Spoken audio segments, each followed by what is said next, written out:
Howdy y'all, it's JR here with a brand new Jurassic World Evolution 2 video. It's a step-by-step guide on how to capture and contain a dinosaur in campaign mode. So here we go.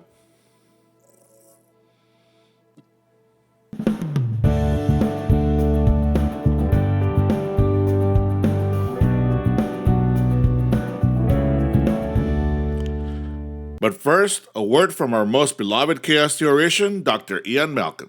This is where our story begins.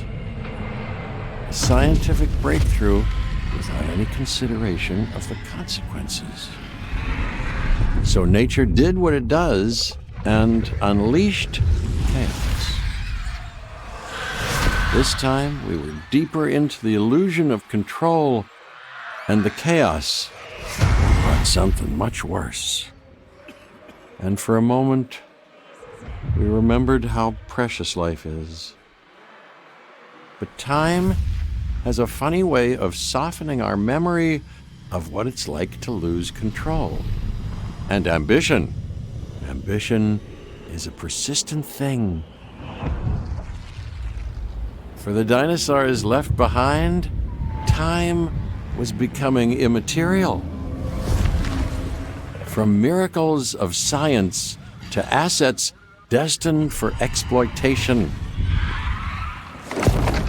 Perhaps it's time we reflect on the true nature of nature. An endless cycle with one goal: survival. And this means that dinosaurs and humanity will have to find a way to work out their differences.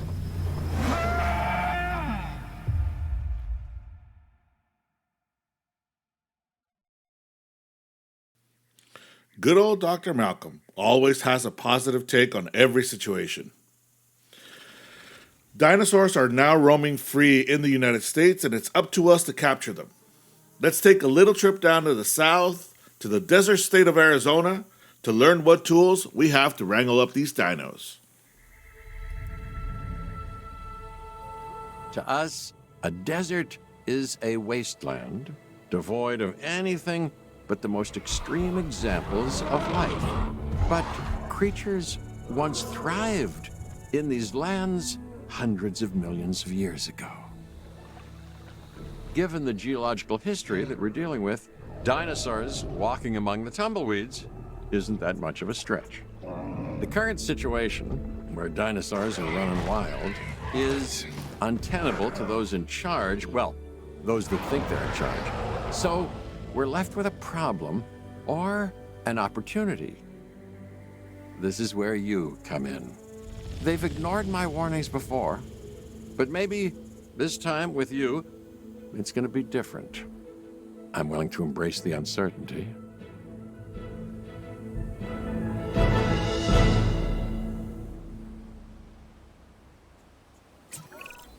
Okay, I guess an introduction is in order.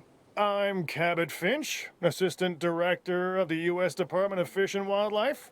I know it sounds important, because it is, but let's not get bogged down in labels and titles and organizational flowcharts.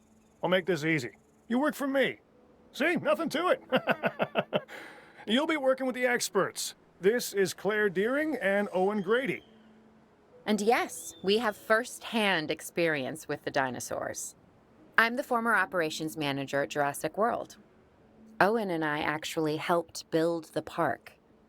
And unfortunately, we were there to witness its destruction. And this is Owen. He works with velociraptors.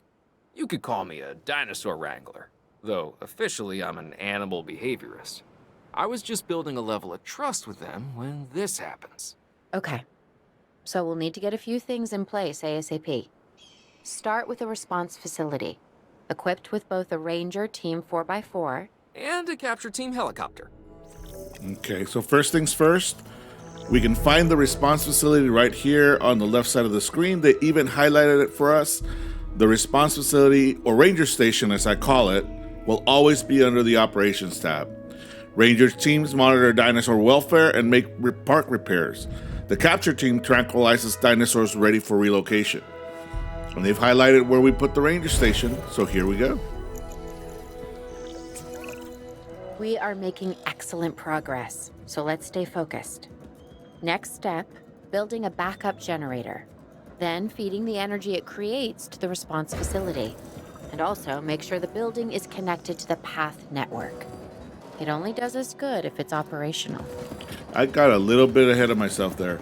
We can find the generator under the power icon on the left-hand side of the screen and the path network tool right beneath it.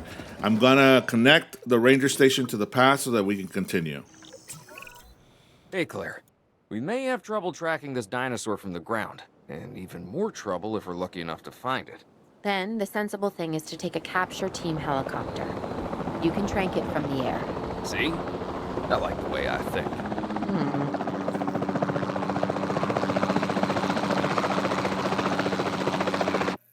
Capture teams. Locate priority dinosaurs in the surrounding area by using the compass on the top of the screen. Approach the dinosaur and then use R to switch to aim mode. While in aim mode, use the left click button to fire tranquilizer darts at the dinosaur. Now at the top of the screen, you can see the icon where the dinosaurs we are tracking can be found. It gives us the general location. We can also see the icon coming into view as we fly in that direction. Now in aim mode, it can be a little difficult to control with the mouse, but it works. So let's see if we can take aim here and get a hit.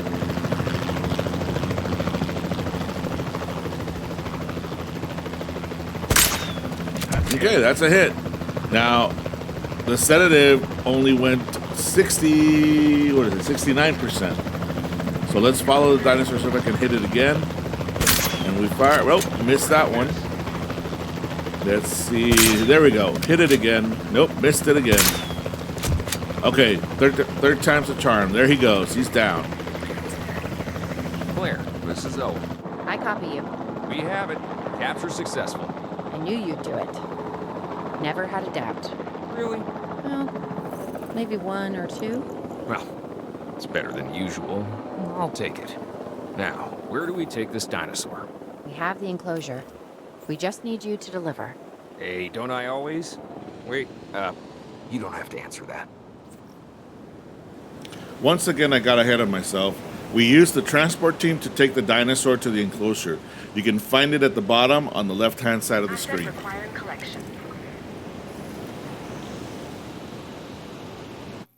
Now, sometimes you need time controls.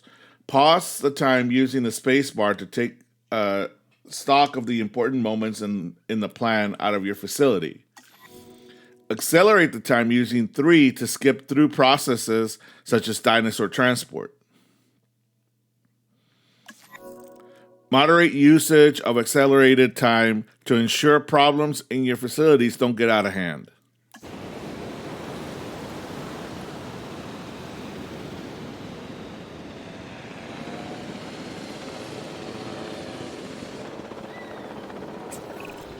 John Hammond was concerned about what would happen if dinosaurs lived in the wild.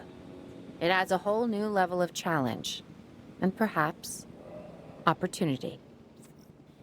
Now, even though they suggest that to use time controls to skip over events or to stop time, I really try not to do that. I try to manage the game in real time. Even the transport of dinosaurs, I manage it in real time. It's my personal preference because I think it makes the game a lot more challenging that way.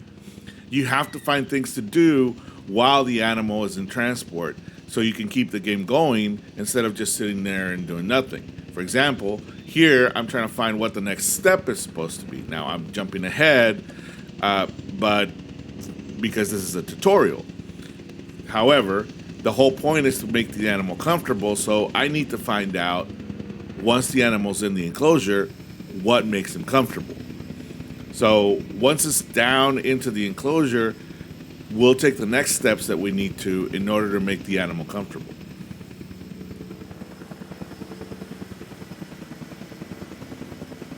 Transportation complete.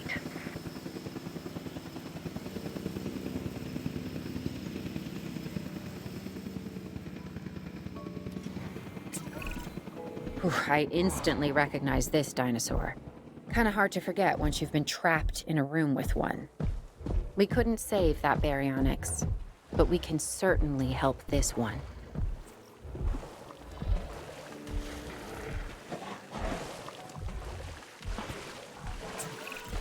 There's not a lot out there for the dinosaur to consume, so we'll need a feeder inside the perimeter of that enclosure.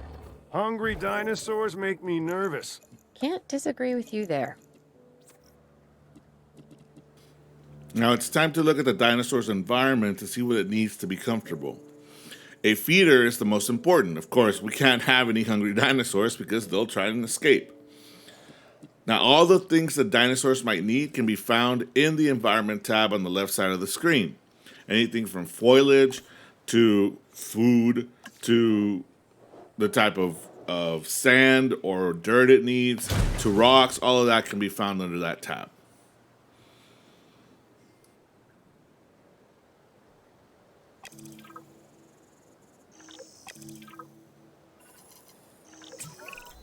Good to go on this end. Copy. Okay. We need to get a full assessment of the dinosaur's health. Utilize a ranger team vehicle. Owen will help you get a status of the animal's overall welfare. Then we can plan our next move.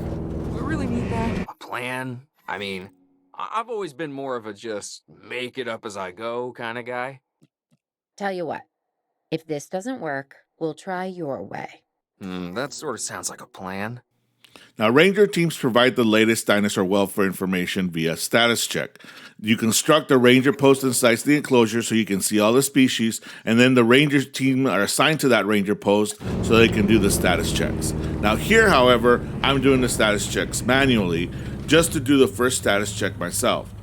You control the ranger team via, again, AWSD on a PC, and then you use the aim mode, the R, in order to aim the binoculars on the dinosaur, and then you lock on and click in order to take the status check. So here we're gonna zoom in.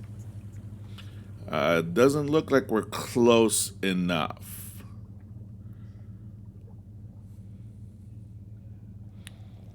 Now we can see the animations though. Those are some pretty good animations. But we're not close enough to get a status check. So I'm going to move myself a little closer.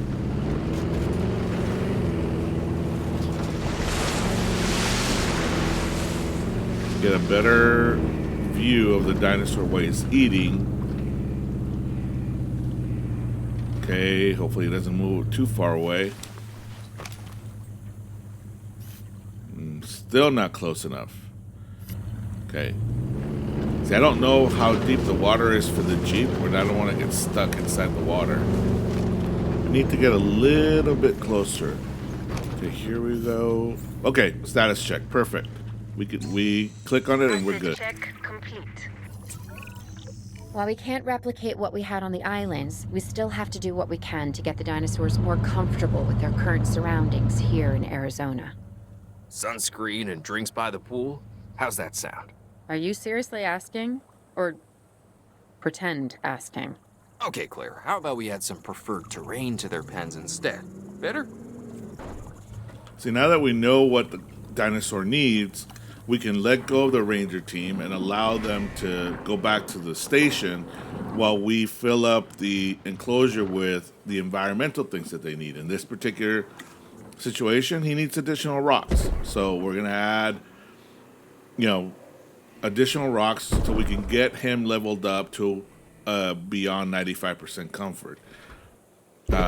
Once we get him to 100%, he should be fine. As it says on the status check, as he's missing some rocks. So we continue to put in additional rocks. That's the great thing about this. You can put them any which way you want, where you want them. You can create an enclosure as beautiful or as sparse as you want it, so long as it meets the needs of the dinosaur. We're at 100%, so the dinosaur should be fine and not try to escape.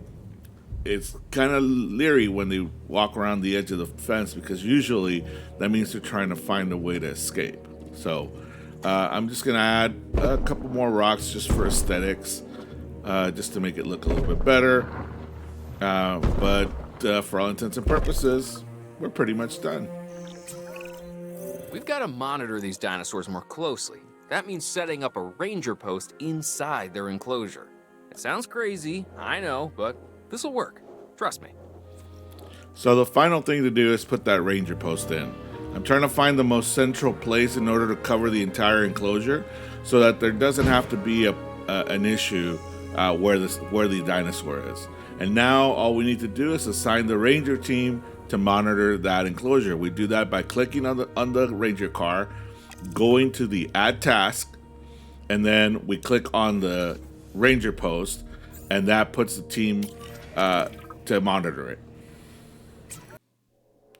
There you have it, folks, your step-by-step guide on how to capture a dinosaur, place it in an enclosure safely, and monitor it. Next time, we're going to try and do it with more than just one dinosaur.